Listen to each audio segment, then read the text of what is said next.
All right. Why ceasefire and why now? There are a couple of facts that we cannot ignore. One of them is Israel got hit really hard. And even Trump in NATO convention, in the meeting he had, he mentioned that Israel got attacked so hard and all those missiles, they were hitting the buildings.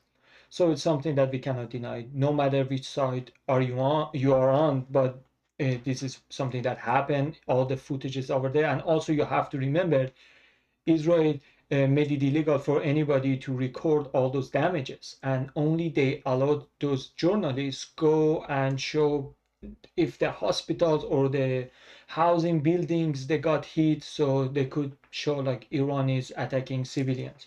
But other than that, they didn't allow anybody to record the real damage that was done to the, let's say, Mossad quarters or the armies, militaries in Tel Aviv or Haifa.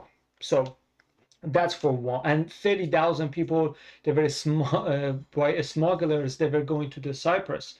And this was that bad.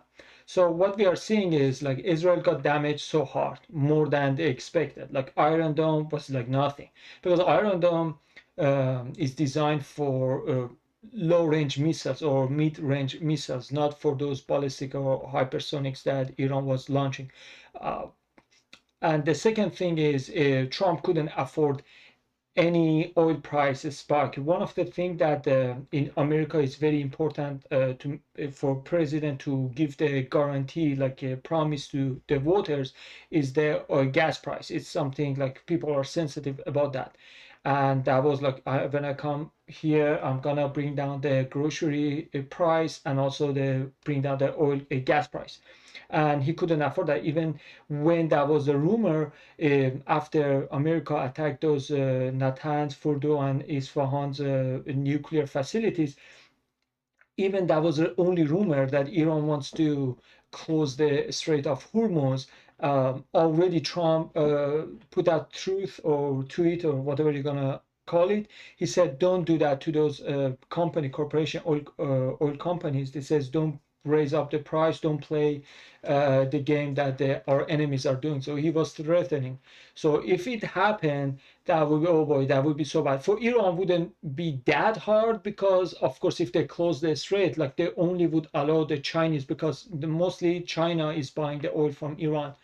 They would allow it to China gets the oil, but not other countries or Western country, and that would be so bad. And Trump couldn't do that, especially for us, America firsters. We said to him, you promised to end the wars, not only because we are only isolationists, but because we have so many problems and it wouldn't solve any of our problems. And everyone is saying Iran was years away from making bomb, even if they wanted, but there is no sign to show like they did that. That 60% is only enrichment is only for deterrent, to have something to bargain. But they were ready to, at least what they claimed, they were ready to bring down the enrichment. And so it wasn't like really why we attacked them, because they were not immediate threat to us. But the illegal immigrants that, like sleeper cells that we are talking about, they are the real one. All the illegals should be deported and they are not deported. And that's the real issue. The gas price is the main issue. You can talk about that, like Iran in long term could be a problem, maybe, but at that point, the priority really mattered. And we are only 6 months into this administration and we are already starting new one. So Trump knew that like already his base was divided. You see, like I don't have MAGA hat anymore. I was saying like there was no day in last 6 months that I felt like we are seeing America first policy. Nothing. Like every day, even if he went toward one of those policies that he promised us, he caved or he changed, art of the deal, whatever you want to call it.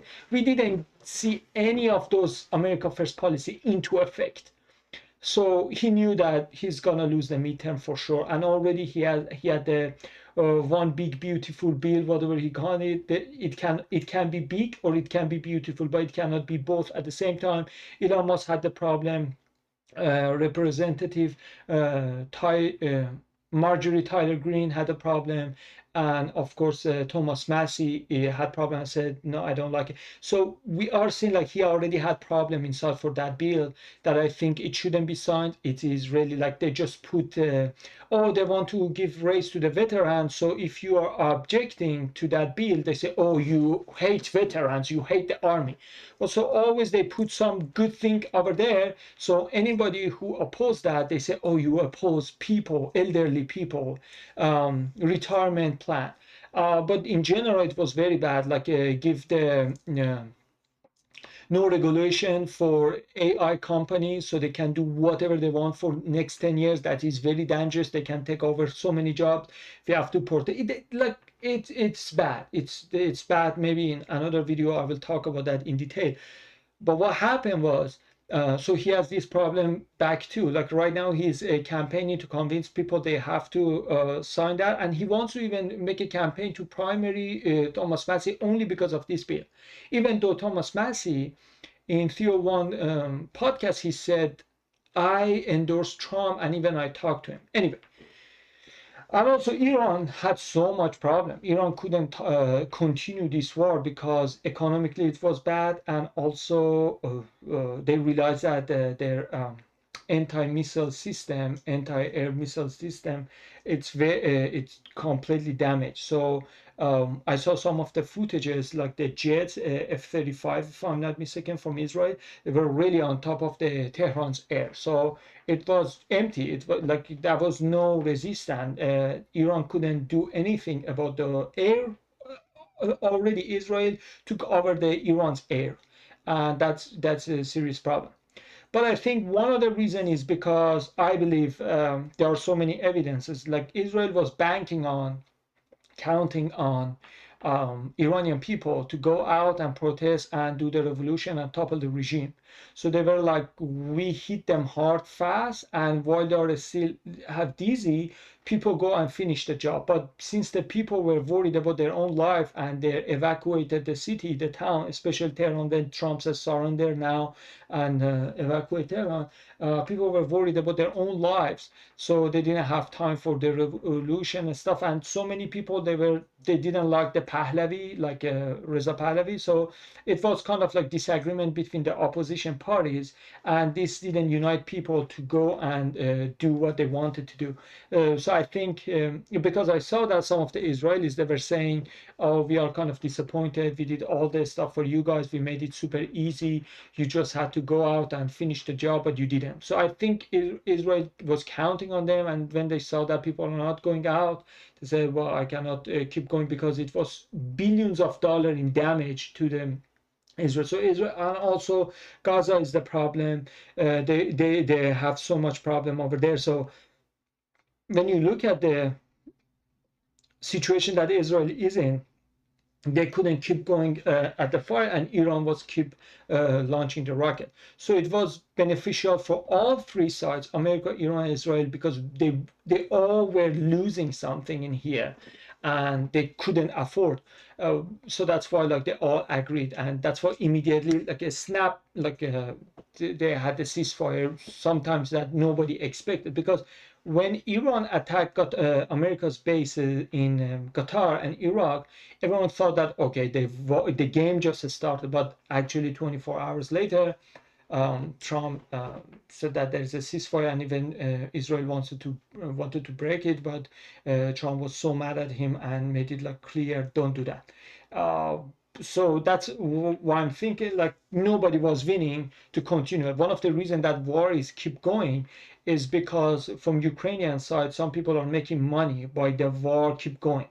And from Russia side, also they keep taking more land from Ukraine. So it's beneficial for both sides to get that. Some are making money, making profit, some is taking more land.